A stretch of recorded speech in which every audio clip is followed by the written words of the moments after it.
வணக்கம் தொலைக்காட்சி நேயர்களே, வாலிபர்களுக்கும் வயோதிகர்களுக்கும் என்னுடைய ஆலோசனை முக்கியமானதாக இருக்கும்.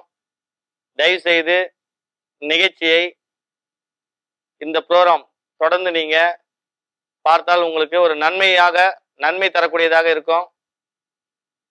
எவ்வளோ டாக்டர், எவ்வளோ மருத்துவர்கள், எவ்வளோ ஆலோசனை சொல்றாங்க. ஆனா என்னுடைய ஆலோசனையை பொறுத்த வரைக்கும் நீங்க நல்லா இருக்கணும், வாலிபர்கள் நல்லா இருக்கணும் அப்படின்றதுக்காக தான் இந்த நிகழ்ச்சியை நான் நடத்துறேன். ஆண்மைக்குறைவு என்ற பிரச்சனை வாலிபர்களுக்கு நிறைய இருக்கு. திருமணம் ஆனவங்களுக்கு இருக்கு, திருமணம் ஆகாதவங்களுக்கும் இருக்கு. ஏன் அது மாதிரி பிரச்சனை வருது, என்ன காரணம், இதெல்லாம் நீங்க தெரிஞ்சுக்கணும். நிறைய பேர் தெரியாம இருக்காங்க. ஆண்மைக்குறைவுனா என்ன, நரம்பு தளர்ச்சினா என்ன, ஏன் நம்மளுக்கு வருது அப்படின்னு நிறைய பேர் தெரியாம இருக்காங்க. நான் இதை விளக்கமா சொல்லும் போது நீங்க இதை கேட்டா உங்களுக்கு நன்மையாவே இருக்கும். ஆண்மைக்குறை என்பது வாலிபத்திலையும் வரும், வயதானவங்களுக்கு வரும் சொல்லியிருக்கேன். வாலிபத்துல வர்றது தவறு, வயதானவங்களுக்கு வர்றது தப்பு கிடையாது. ஆனா வாலிப பருவத்தில் ஆண்மைக்குறைவு வந்தால் வேதனை, நரக வேதனை. ஏன் வருது, எதற்காக வருது, என்ன தவறினால் வருது, என்ன பிரச்சனையால வருது, இதெல்லாம் உங்களுக்கே தெரியும். வாலிப வயது உள்ளவங்களுக்கே தெரியும் இந்த பிரச்சனை ஏன் வருது, நம்மளுக்கு எதனால வருதுன்னு. முதல்ல நீங்க தெரிஞ்சிக்கக்கூடிய விஷயம் என்னன்னு கேட்டீங்கன்னா, உங்களுக்குள்ள பிரச்சனை இருக்குதுன்னா அதை நீங்க பார்த்துக்கலாம், அப்புறம் பிரச்சனை இல்லை அப்படின்னு நினைச்சு விடாதீங்க. அப்படி விட என்ன ஆகும்னு கேட்டீங்கன்னா, உங்களுக்கு ஃபியூச்சர் லைஃப்ல இன்னும் நிறைய ப்ராப்ளத்தை சந்திப்பீங்க. ஆண்மைக்குறைவு என்பது மன அழுத்தம், மனிதனுக்கு வரக்கூடிய மனநோய் 1, சர்க்கரை வியாதின்னு சொல்லலாம்.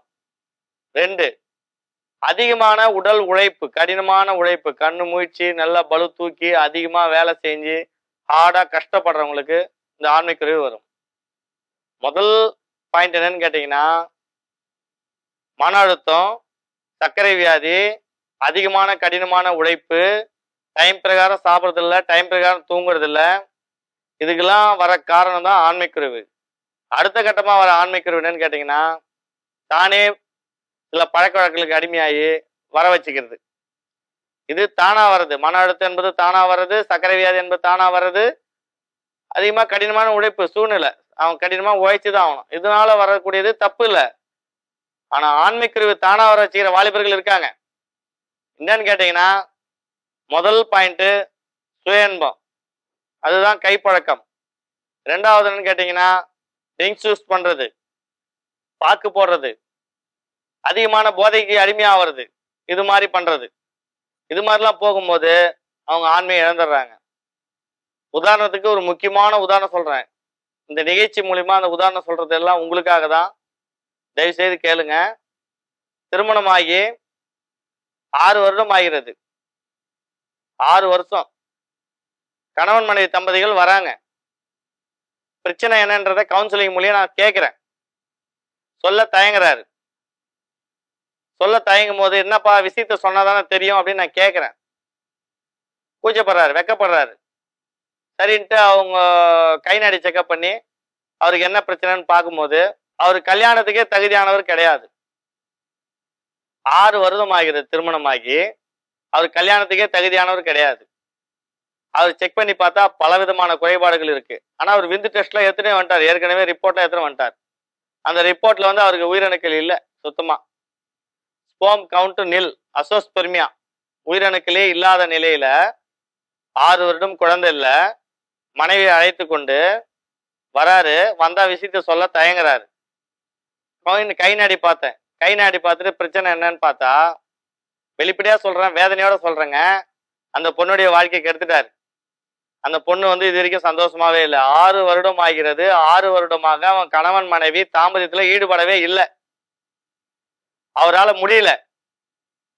ஏன் முடியல, எதனால முடியல அப்படின்னு விசாரிக்கும் போதும் கவுன்சிலிங் கொடுக்கும் போதும் அவரு இப்ப நான் சொன்ன பழக்க வழக்கம், நல்லா வாலிபன், பார்க்கறதுக்கு எந்த ஒரு வியாதியுமே தெரியாத மாதிரி இருக்கு, ஆனா மனைவியோட சந்தோஷமா இருக்க முடியல அவரால். என்னன்னு கேட்டா அவர் வந்து சுய இன்பம். திருமணத்திற்கு முன்ன தூக்கத்துல வந்து அதிகமா விந்து வெளியேறுதல். வாரத்திற்கு 4 நாள் 5 நாட்கள் தூக்கத்தில் விந்து வெளியேறுமா. ஒரு வாரத்துல 4 நாள் 5 நாள் மனைவியோட சந்தோஷமா இல்லாம தானாவே அவர் தூங்கி ஏஞ்சி பாக்குறாரு, அவருக்கு அந்த விந்து வந்துருது தானாவே. அது முதல் குறைபாடு. அது செக் பண்ணி பார்த்ததுல அவர் கவுன்சிலிங் சொன்னாரு, எனக்கு இது மாதிரி ஒரு 18 வயசுல இருந்தே எனக்கு ஆட்டோமேட்டிக்கா தூக்கத்துல வந்துனே இருந்தது சார் அப்படின்னாரு. சரி, அந்த ஒரு பழக்கம். இன்னும் வேற என்ன பிரச்சனை இருக்குன்னு கேட்டேன். சுய இன்பம் பண்ண சார் அப்படின்றாரு. 2 வருஷமா 3 வருஷமா பண்ண சார், அதிகமா பண்ண சார் அப்படின்னு சொல்றாரு. அதையும் வந்து ஒரு தவறு தான். 2 விதம், தூக்கத்தில் விந்து வெளியேறுதல், சுய இன்பம். இது 2 பிரச்சனையால இப்ப அவருக்கு உயிரணுக்கள் இல்லாம இருக்கு. மனைவியோட சந்தோஷமா இருக்க முடியாம இருக்காரு. பிரச்சனைகளுக்கு உள்ளாகிட்டாரு. 4 பேருக்கு முன்னால மதிப்பா மரியாதையோட இருக்க முடியல. குழந்தை இல்ல, எங்க பொண்ணை செக் பண்ணி பார்த்தேன், எங்க பொண்ணுக்கு குறை இல்லை, என் மருமகனுக்கு தான் குறை. மாமியார் சொல்ற வார்த்தை. குழந்தை இல்ல, எங்க பையனுக்கு மருமகளுக்கு செக் பண்ணேன், எங்க மருமகன் நல்லா இது, என் பையனுக்கு தான் குறை. இதெல்லாம் வார்த்தைகள் வரும். வரும்போது பாதிக்கப்படுறது வாலிபனே நீதான். காரணம் நீதான். உன்னுடைய பழக்க வழக்கம்தான். தயவு செய்து கையெழுத்து கும்பிட்டு கேட்டுக்கிறேன், கெட்ட பழக்கத்துக்கு அடிமை ஆகாதீங்க. உங்க லைஃப் வீணாயிடும். கல்யாணம் பண்ணி ஆசைப்படுவீங்க, மனைவியோட ஜாலியா சந்தோஷமா இருக்கணும்னு நினைப்பீங்க, மற்றவங்க மாதிரி நல்லா இருக்கணும்னு நினைப்பீங்க. இது மாதிரி பண்ணிட்டா முடியாது. வாழ்க்கை வீணா போயிடும். குழந்தை பெற்றுக்க முடியாது. 4 பேருக்கு முன்னால மதிப்பா போய் ஒரு நல்லது கெட்டது ஃபங்க்ஷன்ல கலந்துக்க முடியாது. ஹார்மோன்ஸ் குறைபாடுகள் உள்ளவங்களுக்கும் இப்படிதான். சிறு வயதிலே வளர்ச்சி அடையும் போது ஒவ்வொரு உறுப்பும் வளர்ச்சி அடையணும். ஆண் உறுப்பு நல்லா வளர்ச்சி அடையணும். எரெக்ஷன் பவர் இருக்கணும். சேர்ந்தா ஒரு பெண்கள் போது விடுங்க சொல்லணும், திருப்திப்படுத்தணும். அதுதான் நடைமுறைக்கு திருப்தி. அப்படி திருப்தி இல்லை, குறைபாடோடு இருக்குன்னு உங்களுக்கு தெரிஞ்சா சிகிச்சை மேற்கொள்ளுங்க, சிகிச்சை எடுத்துக்குங்க. வாழ்க்கையில வந்து குழந்தை முக்கியம், மனைவி சந்தோஷப்படுத்த முக்கியம் மனசுல வைங்க. அதால கெட்ட பழக்கத்துக்கு அடிமையாதீங்க, வேண்டி கேட்டுக்கிறேன். இன்னொரு பிரச்சனை என்னன்னு கேட்டீங்கன்னா நரம்பு தளர்ச்சி. நரம்பு தளர்ச்சி உள்ள பேஷண்ட் எத்தனை பேர் வராங்க? கை கால் நடுக்கம். கை கால் வந்து ஒரு 25 வயசு 30 வயசு வாலிபனுக்கு கை கால் நடுங்குது. வயதான ஒரு முதியவருக்கு நடுங்கும், கை கால் நடுக்கம், ஒரு நடுக்கம் இருக்கும். ஆனா ஒரு 25 வயசு 26 வாலிபனுக்கு கை கால் நடுங்குது. கேட்டா டெய்லியும் தண்ணி அடிப்பேன் சார், ட்ரிங்க்ஸ் யூஸ் பண்ணுவோம் சார்ன்றாரு. ஒரு நாளைக்கு 4 பாக்கெட் 5 பாக்கெட் பாக்கு போடுவோன்றாரு. நரம்பு தளர்ச்சி ஏன் வருது அப்படின்னா தானா வருது, உன்னால வருது. கை பழக்கத்தின் பண்றதால விந்து வேஸ்டால வருது, தூக்கத்தில் விந்து வெளியேறத்தால வருது. நீ இப்ப சொன்ன பாரு, ட்ரிங்க்ஸ் யூஸ் பண்றேன், பாக்கு போடுறேன், இதனால வருது. அந்த நரம்பு தளர்ச்சி உள்ள பேஷண்ட்டுக்கும் சொல்றேன், சந்தோஷப்படுத்த முடியாது மனைவியை, குழந்தை பெற்றுக்க முடியாது, கை கால் நடுக்க இருக்கக்கூடாது. வாலிப வயதில் கை கால் உடல் உறுப்புகள் தளர்ந்துச்சுன்னா ஃபியூச்சர்ல வருங்காலத்துல 5 வருஷம் 10 வருஷம் 20 வருஷம் அனுபவிக்க வேண்டிய வயசுல சுத்தமா அவனால அனுபவிக்க முடியாது எதையுமே. நரம்பு தளர்ச்சி ஒரு காரணம். அடுத்து வாலிபன் செய்த பழக்கத்தினால உயிரணுக்கள் குறைதல். உயிரணுக்கள் குறைதல் அப்படின்னா உன்னுடைய விந்து நீ டெஸ்ட் கொடுத்தா உனக்கு உயிரணுக்கள் குறைவு, இந்த உயிரணுக்கள்ல வந்து உன்னால குழந்தை பெற்றுக்க முடியாது அப்படின்னு சொல்லுவாங்க. அதுவும் ஒரு குறை தான். விந்து வந்து தண்ணி மாதிரி நீத்து போதல் விந்து வந்து ஒரு மனைவிக்கு சுகம் கொடுக்க முடியாது. விந்து நல்லா திக்கா இருக்கணும், உடல் உஷ்ணம் இருக்கக்கூடாது, பாடி ஹீட் இருக்கக்கூடாது, கரெக்டா டைம் ஆனா சாப்பிடணும், டைம் ஆனா தூங்கணும். இதனால என்னன்னு கேட்டீங்கன்னா உயிரணுக்களுடைய தன்மை குறைஞ்சி விந்து நீத்து போய் பலகீனம் அடைஞ்சிடுறாரு. அடுத்ததா என்ன சொன்னு கேட்டீங்கன்னா மெயின் ப்ராப்ளம் உயிரணுக்கள் இறந்து போதல். முன்னே சொல்லியிருக்கேன், போன இதுல சொல்லியிருக்கேன் நான். உயிரணுக்கள் இறக்குதுன்னா மெயினா வந்து ஒண்ணு அவர் செய்த பழக்க வழக்கம், இல்ல அம்மை வாத்தல், இல்ல மன அழுத்தம், இல்ல விதையில அடிப்படுறது, இல்ல ஒரு விதை சின்னது ஒரு விதை பெருசா இருக்கிறது, இல்ல டெஸ்டிஸ்ல வந்து ப்ராப்ளம் இருக்கிறது, வெரிகோசல் ப்ராப்ளம் இருக்கிறதுலாம் உயிரணுக்கள் இல்லாம இருக்கிறது. அது மாதிரி இருக்கக்கூடாது. அது மாதிரியும் இருந்தாலும் குழந்தை பேரு கிடைக்காது. இன்னொரு பிரச்சனை என்னன்னு கேட்டீங்கன்னா சிறுநீர். அதாவது சிறுநீர் போகும்போது விந்தும் வருது, விந்து முன்னே வருது பின்னாலேயும் வருது. அது மாதிரி விந்து வந்து சிறுநீர் போகும்போது வந்தாலும் அவன் கை கால்லாம் ஓஞ்சி போயிடும், அசதியா இருக்கும், சோர்வா இருக்கும், படபடப்பா இருக்கும், பலகீனமாயிடுவாப்ல. தண்ணி, அதாவது சிறு ரத்தம் போறதுதான் விந்து, புரியுதுங்களா? 24 சொட்டு ரத்தம், ஒரு சொட்டு விந்து. அப்படி 240 சொட்டு ரத்தம் போச்சுன்னா 10 சொட்டு விந்து போகுதுன்னு அர்த்தம். அது மாதிரிதான் சிறுநீரில் விந்து வெளியேறினாலும் கை கால் நடுக்கம், அசதி, சோர்வு கிடைக்கும். அது மாதிரி இருக்கக்கூடாது. முழு எனர்ஜி வேணும்.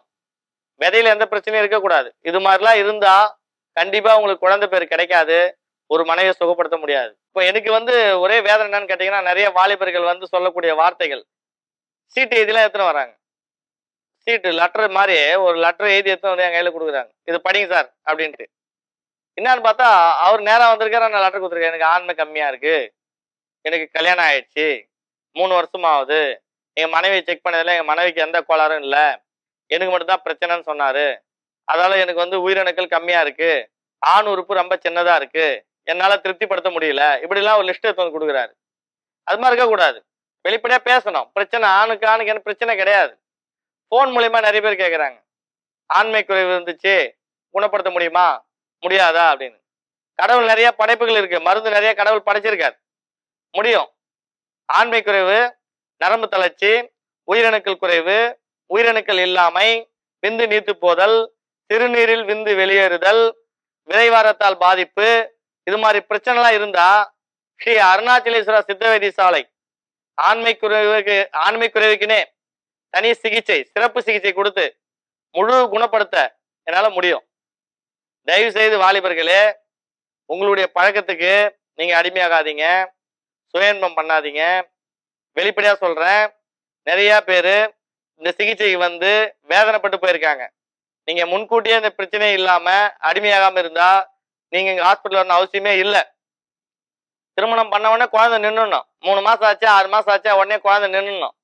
அப்படி நிக்கலைன்னா உடனே என்ன பண்ணணும், ஆலோசனை பெறணும். அதையும் கேர்லெஸ்ஸா விடாதீங்க. ஆண்மை குறைவு, நரம்பு தளர்ச்சி ரெண்டுத்துக்குமே ஸ்ரீ அருணாச்சலேஸ்வரா சித்த வைத்தியசாலையில் நம்பகமான சிகிச்சை, ஆலோசனை உண்டு. குறைந்த செலவில் சிகிச்சை பெற்று பலனளிக்கலாம். ஆண்மை குறைவினால், மன அழுத்தத்தினால், சர்க்கரை வியாதினால், சில ஒரு குறைபாடுகள், முக்கியமான குறைபாடு ஆண் உறுப்பு சுருங்குதல், சின்னதா இருக்கும், ரொம்ப ஸ்மால் சைஸ், பின்னி ஸ்மால் சைஸ் இருந்தாலும் என்னுடைய சிகிச்சையில் அவர் உடல் வலிமைக்கு தகுந்த மாதிரி, உடல் பலத்துக்கு தகுந்த மாதிரி அவருடைய பின்னிஸ் பலமா இருக்கும். ஒரு மனைவிட்ட இருந்தாலும் சந்தோஷப்படுத்தலாம். கணவன் மனைவிக்குள்ளே சண்டை சச்சரவுகள் வராது. உயிரணுக்கள் அதிகமாகும். உயிரணுக்களுடைய நிலைமை, நீந்தும் நிலைமை அதிகமாகும். இப்ப இருக்கிற வாலிபர்கள்லாம் செக் பண்ணி பார்த்தா 75% உயிரணுக்கள் இல்லை, உயிரணுக்கள் குறைவு, உயிரணுக்கள் தான் வருது. அதெல்லாம் காரணம் நீங்க தான். பிற்காலத்துல ஒரு சட்டம், இது மாதிரி ஆண்மை உள்ள ஒரு முழு மனிதன், ஆண்மை இருக்குதுன்னு அது அறிந்துதான் திருமணம் செய்யணும் சட்டம்லாம் கொண்டு வந்தாங்கன்னா நிறைய பேருக்கு திருமணமே ஆகாது. ஏன்னா வாலிபர்கள் அது போய் கெட்டு போயிருக்காங்க. உயிரணுக்கள் குறைவா உள்ளவங்களுக்கு குழந்தை உண்டாவதுன்றது ஜென்ரலா எல்லாரும் தெரிஞ்ச விஷயம். உயிரணுக்கள் குறைவா உள்ளவங்க நிறைய பேர் இருக்காங்க. கல்யாணம் ஆகாத தம்பி கல்யாணமே ஆகல, திருமணமே ஆகல, அவர் விந்து பரிசோதனை செய்தால் அவருக்கு உயிரணுக்கள் கம்மியா இருக்கு, அனுபவிக்கவே இல்லை, ஒரு பெண்ணிட்ட போகவே இல்லை, சந்தோஷப்படுத்தவே இல்லை, அவருக்கு உயிரணுக்கள் கம்மியா இருக்கு. அது மாதிரிலாம் இருக்கக்கூடாது. ஒரு ஆணும் பெண்ணும் சேர்ந்தா மனையை திருப்திப்படுத்துற அளவுக்கு உடம்பு வலிமையா இருந்து நீங்க திருமணம் செய்தால் உங்க லைஃப் நல்லா இருக்கும். மீண்டும் மீண்டும் கேட்டுக்கிறேன், உங்களுக்குள்ள பிரச்சனைய பெரியவங்கிட்டயோ பெத்தவங்கிட்டயோ நண்பர்கிட்டயோ சொல்லி நீங்க உங்களுடைய ஆன்மீக பிரச்சனைய நீக்கி திருமணம் செய்தால் உங்க லைஃப் நல்லா இருக்கும். சொன்னதே சொல்றாரு டாக்டர் அப்படின்னு நினைக்காதீங்க. நான் ஏன் சொல்றேன்னா, இந்த மருத்துவ கவுன்சில் சிகிச்சை என்னுடைய சிகிச்சை பெற்றவர்கள் அவங்க கவுன்சிலிங்ல நான் கொடுக்கும்போது ஒவ்வொருவரும் சொல்ற வார்த்தை இதுதான், எனக்கு அது சின்னதா இருக்கு, எனக்கு இது மாதிரி கைப்பழக்கம் பண்ணேன், எனக்கு தூக்கத்துல விந்து வெளியாகுது, எனக்கு சிறுநீர்ல விந்து வெளியாகுது, இப்படிலாம் சொல்லும் போது இதெல்லாம் ஏன் தம்பி பண்ண அப்படின்னா அவர் சொல்ற வார்த்தைகள் நிறைய இருக்கு. பழக்க வழக்கங்கள், கண்ணு முழிக்கிறது, சாப்பாடின்மை, தூக்கமின்மை, அலைச்சல், உழைப்பு, கடினமான உழைப்பு, கெமிக்கல் ஃபேக்டரி உழைப்பு, லெதர் ஃபேக்டரி, இது மாதிரி நிறைய பாடி ஹீட் ஆகிற ஒரு ஃபேக்டரிலாம் ஒர்க் பண்ணவங்களுக்கு இது மாதிரி வரும். விந்து குழாயில அடைப்புன்னு சொல்லுவாங்க, விந்து குழாய் அடைப்பு. அது மாதிரி விந்து குழாய் அடைப்பு வந்தாலும் ஆண்மை குறைவு வரும். விந்து குழாய் அடைப்பு வந்தா என்ன கேட்டா விந்து உற்பத்தி திறன் இறந்துருதுன்னு அர்த்தம். அது மாதிரி உள்ளவங்களுக்கும் நான் சிகிச்சை கொடுக்குறேன். என்னுடைய சிகிச்சையில் குழந்தை பாக்கியம் இல்லாமை, ஆண்மை குறைவு, நரம்பு தளர்ச்சி, நாள்பட்ட தீராத வியாதிகளுக்கு என்னுடைய சிகிச்சை பெற்று பலனளித்தவர்கள் ஏராளம். கண்டிப்பா என்னை நம்பி வாங்க, என்னுடைய சிகிச்சை பெறுங்க. என்னுடைய சிகிச்சையில் 3 மாதம், 6 மாதம், 9 மாதம், 1 வருடத்துக்குள் ஆண்மை குறைவு, நரம்பு தளர்ச்சி, குழந்தை பேரின்மை இது 3மே நான் சரி பண்ணி சக்சஸ் பண்ணி கொடுக்குறேன். ஸ்ரீ அருணாச்சலேஸ்வரா சித்த வைத்தியசாலை 3 தலைமுறை பாரம்பரிய மருத்துவம். என் தந்தையார் மருத்துவர், என் தாத்தா மருத்துவர், நானும் மருத்துவர். எங்களுடைய மருத்துவ முறை ஓலைச்சுவடி மூலியமாக மருந்துகளை ஆராய்ந்து பக்க விளைவுகள் இல்லாம பரிசோதனை செய்து நாங்கள் சிகிச்சை கொடுக்குறோம். எங்க சிகிச்சை முற்றிலும் உத்தரவாதத்தோடு கொடுத்து சக்சஸ் பண்ணி தரோம். தயவு செய்து வாலிபர்களே, நோயறிந்து மருந்து சாப்பிடுங்கள். உங்களுள்ள பிரச்சனையை தெரிந்து நீங்கள் சிகிச்சை எடுத்துக்கொண்டு ஆரோக்கியமா இருக்க. திருமணமான ஆண்மை குறைவுன்னு தெரிஞ்சு திருமணம் பண்ணிடுறாங்க. ஆனா ஒரு சில நேரத்தில் நல்லா இருக்கும், ஒரு சில நேரத்துல பார்த்தா சுத்தமா அந்த செக்ஸனுடைய ஈடுபாடு இல்லாம போயிடும். அதுவும் ஒரு காரணம் தான். நிறைய பேருக்கு வந்து கல்யாணம் பண்ணி ஒரு வருஷம் 2 வருஷம் வரைக்கும் சந்தோஷமா இருப்பாங்க, மனைவி திருப்திப்படுத்துவாங்க. திடீர்னு பார்த்தா எனக்கு சுத்தமா குறைஞ்சி போச்சு சார், அந்த உறுப்பு இந்த எய்ச்சியே கிடையாது, அந்த ஆசையே வரமாட்டேங்குதுன்னுவாங்க. கல்யாணம் பண்ணி 2 வருஷம் 3 வருஷம் சந்தோஷமா இருந்தாங்க, அதுக்கப்புறம் வந்து அவங்களால முடியலன்னாலும் அதுவும் ஒரு ஆண்மைக்குறை தான். அவங்க செய்த பழக்க வழக்கங்கள் தான். ஹார்மோன்ஸ் சத்து குறைவு, சுரக்க வேண்டிய விந்து சுரப்பு வந்து அடங்கிடுது, அதனால எய்ச்சி குறைஞ்சி போகுது, ஆண் உறுப்பு சிறுத்து போகுது. திருமணமானவங்களுக்கும் இது மாதிரி தான் வருது, திருமணம் ஆகாதவங்களுக்கும் இப்படி தான் வருது. அதனால என்ன பாதிப்பு ஆகும்னு கேட்டீங்கன்னா, மனைவிக்கு சுகம் இல்லைன்னா ஒண்ணுமே இல்லை, குழந்தை இருக்கு ஆனா சந்தோஷம் இல்லை அப்படின்னு குறைபாடுகளோட வராங்க. அது மாதிரி இருக்கக்கூடாது வாலிபர்களே. அதுக்கு நீங்க வந்து உங்களுடைய உடம்ப இப்பயும் சொல்றேன், ஒரு முறைக்கு 2 முறை சொல்றேன், என்னுடைய நிகழ்ச்சி மூலியமா சொல்றேன், நீங்க நல்லா இருக்கணும். வாலிபர்களே, உங்களுக்கு எந்த ஒரு கெட்ட பழக்கத்துக்கு அடிமை ஆகாதீங்க. மெயினா சுயன்பம் பண்ணாதீங்க. முன்னே சொல்லியிருக்கேன், என்னுடைய ஒவ்வொரு நிகழ்ச்சிக்கும் சொல்லி வர வார்த்தைகள் இது. ஏன்னா எனக்கு ரொம்ப மன கஷ்டம் அதிகமா இருக்கு.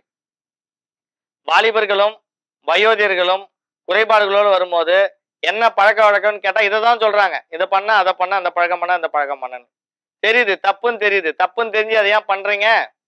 தயவு செய்து பண்ணாதீங்க. கல்யாணம் பண்ணிட்ட உடனே எதிர்பார்ப்பாங்க இல்லையா பெண்கள், கண்டிப்பா குழந்தை எதிர்பார்ப்பாங்க, சந்தோஷம் எதிர்பார்ப்பாங்கல்ல, அதை எப்படி நீங்க நிறைவேற்றி ஆகணும்ல.